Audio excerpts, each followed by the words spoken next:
Hola a todos y todas, mi nombre es Martín Meis y los voy a acompañar en la cursada virtual de la materia Adolescencia. Hoy vamos a trabajar.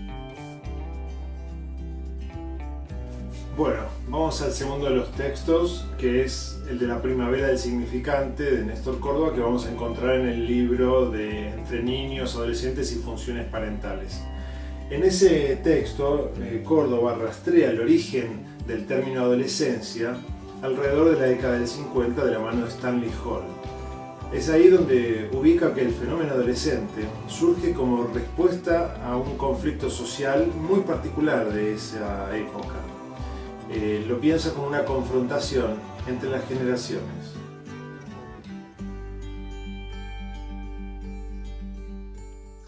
En la parte anterior trabajamos respecto a la etimología del término adolescencia.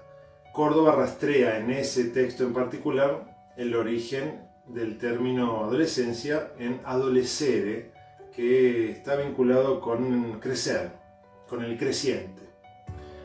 También lo mencionamos a Winnicott. Él en uno de sus textos nos va a decir que crecer conlleva una fantasía inconsciente que es vivida como agresiva. ¿Por qué implicaría una fantasía agresiva el hecho de crecer en sí mismo? De algún modo implica ir más allá del otro, es ir más allá de los padres. Y esto es lo que menciona Córdoba en su texto, implica ir más allá del lenguaje de los padres, es una cuestión discursiva. Los significantes de los padres no alcanzan a cubrir la experiencia de los adolescentes.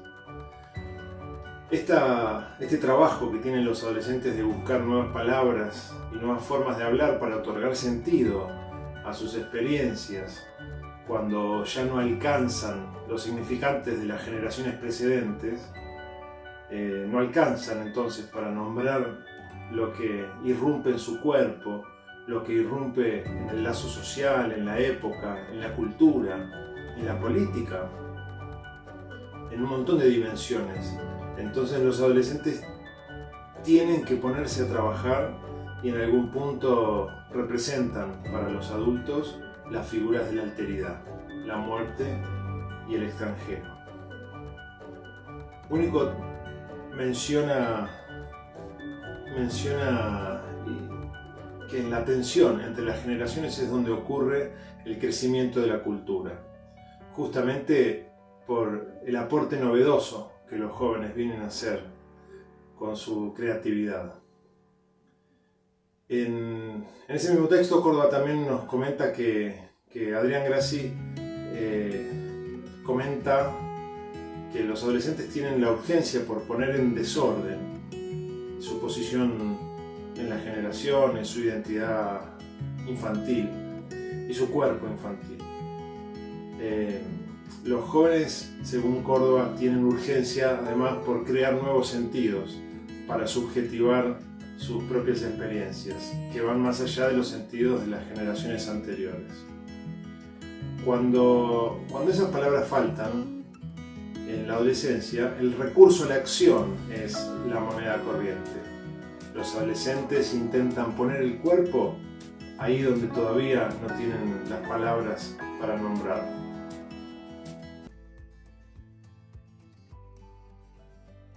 Y bueno, la palabra que se está usando ahora, el esquere, ya no se está usando mucho, yo no la usé, pero sí se está usando ahora. Y nada, se está usando en Argentina por el trapero Duki. Es una forma de cuando estás exaltado o de fiesta, quiere. Pero por ejemplo, cuando yo cuento algo, una anécdota, uso mucho el corte, que es como decir cómo. Y corte que estaba parado ahí y no sé qué pasó, El corte se usa mucho y mucha gente no lo entiende. Pero después eso de modo diablo y cosas así son como cosas más marketineras. Pero corte, astilla, también es cuando astilla es tipo muy poco. Ponele. ¿Y cómo te sentís hoy? Y astilla, estoy medio mal, cosas así. Astilla, después me hace pensar en esto, Claro, muy chispita, muy exaltado, muy jede, ahí va, estás re jede, loco. Cuando, por ejemplo, están cargando a alguien o están hablando así, boludeando, se dice que están descansando. Aparte, a vos te estoy descansando. Cuando te boludeo, pero tranqui, no es un descanso así de agresividad, sino un descanso de compas. ¿Qué sé yo? Te puedo hablar, por ejemplo, del famoso esquere. Es una palabra que surgió de lo que es la música, del género del trap, y unos raperos en específico. Viene de Estados Unidos, pero bueno, se adaptó acá. Y es como, no se utiliza generalmente, pero es como una palabra como para demostrar superioridad ante el otro.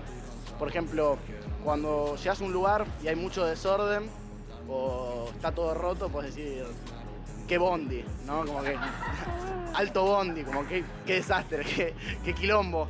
Para representar como un momento o un espacio de tiempo se dice la palabra fla, un fla. En un fla vamos, en un toque, es como decirte en un toque. O pasó este fla, pasó esta cosa.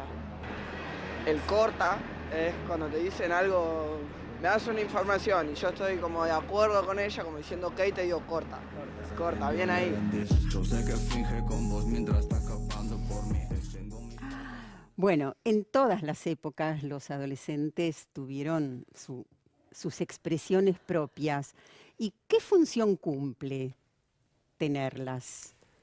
Los adolescentes se enfrentan a la caída de los sentidos y de las palabras que usaban en la infancia y que eran aportados por los padres. Y ante esa experiencia de ser extranjeros de sí mismos, ante esa experiencia de cambios en lo corporal, esa invasión de sensualidad que trae, digamos, la pubertad, necesitan encontrar las palabras que den cuenta de sus estados de ánimo. Y por otro lado, digamos, esto da cuenta, digamos, también de la creatividad adolescente, ¿no? Necesita crear un lenguaje que, digamos, lo represente. Entonces, ellos juegan con las palabras y rompen con la relación significante-significado, con el orden del lenguaje adulto, para poder crear, digamos, una forma de expresar sus estados de ánimo y comunicarse entre ellos. Claro, y cuando decís comunicarse entre ellos es un poco, supongo, dejar afuera a los adultos. Claro, tener un código propio, ¿no? Que es un poco entre pares, un rasgo identitario que unifica, que ensambla subjetividades dentro de un grupo, y también la impronta de la cultura, ¿no? Del discurso más mediático, de la música, del trap, del lenguaje que aparece en la virtualidad, que es algo, bueno, interesante como nuevos modelos identificatorios para los chicos.